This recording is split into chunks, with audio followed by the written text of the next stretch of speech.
You lying bastard! Angela's voice sliced through the carriage like a rusty blade.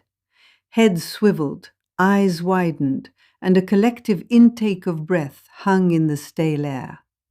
John, face flushed and neck bulging, didn't even flinch. "Don't you start with me, you crazy bitch." His words, though quieter than hers, were laced with a venom that made the hairs on my arms stand on end. I glanced around, trying to gauge the reactions of the other passengers.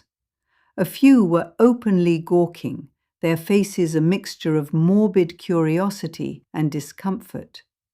Others pretended to be engrossed in their newspapers or the passing scenery, but the tension in the air was palpable. A young woman with bright pink hair nervously chewed on her lip, while an old man in a tweed suit coughed pointedly, as if trying to clear the air of the toxic fumes of their argument.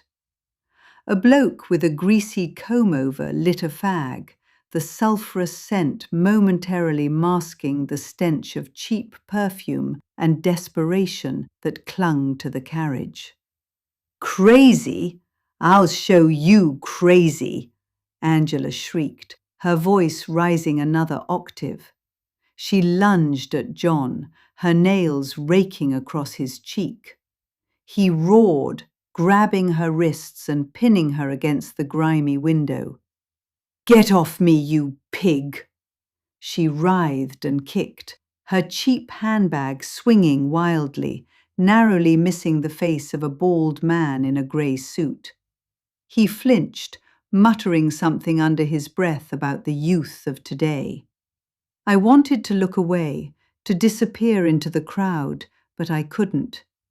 It was like watching a train wreck in slow motion, a grotesque spectacle that I was powerless to stop.